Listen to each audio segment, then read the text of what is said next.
নমস্কার বন্ধুরা, আজকে আমার রেসিপি ফুলকপি দিয়ে ডিমের ভুজিয়া। ভুজিয়াটি বানাতে গেলে যে উপকরণগুলো দরকার আমি একটা থালার মধ্যে নিয়ে নিয়েছি।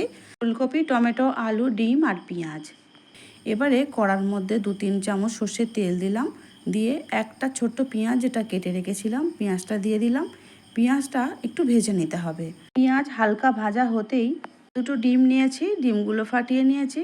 ডিম দুটো পেঁয়াজের ওপরে দিয়ে দিলাম, দিয়ে খুব ভালো করে নাড়াচাড়া করে পেঁয়াজের সঙ্গে ডিমটাকে ফেটে নিতে হবে, যাতে ভাজার সময় খুব ভালো করে ঝুড়ো ঝুড়ো হয়ে যায়, সেইভাবে নিতে হবে। দিয়ে দিলাম অল্প একটু নুন, খুব ভালো করে নাড়াচাড়া করে নিচ্ছি, দেখতেই পাচ্ছ, যাতে ভুজিয়াটা খুব ভালো হয়। এবারে নাড়াচাড়া করতে করতে একদম ঝুরঝুরে হয়ে গেছে পেঁয়াজ আর ডিম। এবারে একটা বাটির মধ্যে তুলে নিতে হবে। এই সময়ের ফুলকপি খেতে ভালো লাগে না, ফুলকপি থেকে কিরম একটা গন্ধ ছাড়ে, সেটা সবার ভালো লাগে না। কিন্তু ডিম দিয়ে এইভাবে ভুজিয়া বানিয়ে যদি খাওয়া যায় রুটি কিংবা পরোটার সঙ্গে খুব ভালো লাগে খেতে। কড়ার মধ্যে আবারও খানিকটা সাদা তেল দিয়ে দিলাম, আলু কুচিগুলো দিয়ে দিলাম। আলুগুলো একটু ভেজে নিতেই দিয়ে দিলাম এর ওপরে ফুলকপি কাটাগুলো। ফুলকপিগুলো দিয়ে দেওয়ার পরে আবারও একটু নাড়াচাড়া করে নিয়ে টমেটো কুচিগুলো দিয়ে দেব। এবারে খুব ভালো করে ভাজতে হবে। তোমরা চাইলে আলাদা আলাদা করে ভেজে নিতেই পারো, যেহেতু সবজিটা কম সেই জন্য আমি একসঙ্গেই ভেজে নিচ্ছি। আর কড়ার মধ্যে জায়গাও অনেকটা রয়েছে। এবারে ভাজাটা মোটামুটি হয়ে এসেছে, তখন দিয়ে দিলাম নুন আর হলুদ। আবারও একটু ভালো করে ভেজে নিলাম, নিয়ে ঢাকা দিয়ে দিলাম 2 মিনিটের জন্য।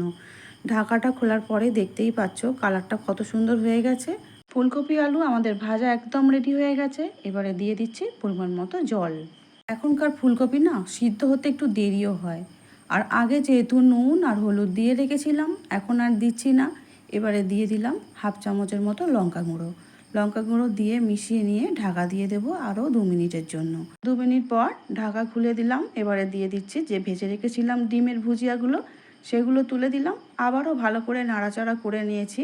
ফুলকপি কিন্তু এখনও চেয়ে আছে, খুব একটা ভালো সিদ্ধ হয়নি, সেই জন্য আবারও ঢাকা দিয়ে দেবো 2 মিনিটের জন্য। এখনকার ফুলকপিতে বন্ধুরা ভালো করে সিদ্ধ হতে একটু দেরি লাগে। এবারে খুন্তির সাহায্যে আলুগুলোকে একটু ঘেঁটে দিচ্ছি, যাতে তরকারিটা একটু ঘন হয়। শেষে দিয়ে দিলাম একটু কাসুরি মেথি। তোমরা চাইলে একটু ধনেপাতা বা গরম মশলাও দিতে পারো। রেডি হয়ে গেল আমাদের রাতের রুটি কিংবা পরোটা দিয়ে খাওয়ার জন্য ফুলকপি দিয়ে ডিমের ভুজিয়া। এবারে একটা প্লেটের মধ্যে তুলে নেব। আমার রান্নাটা যদি ভালো লেগে থাকে, যে বন্ধুরা ইউটিউব চ্যানেল থেকে এই মুহূর্তে দেখছো, প্লিজ চ্যানেলটিকে সাবস্ক্রাইব করে দিও, আর পাশে থাকা বেল আইকনটি অবশ্যই প্রেস করে দিও, তাতে নতুন রান্না ছাড়ার সঙ্গে সঙ্গে তোমার কাছে নোটিফিকেশানটা পৌঁছে যাবে। আর ফেসবুক পেজ থেকে দেখছো বন্ধুরা, প্লিজ পেজটিকে ফলো করে দিও। দেখা হবে পরের ভিডিও নিয়ে। আমার ভিডিওটা দেখার জন্য অসংখ্য ধন্যবাদ।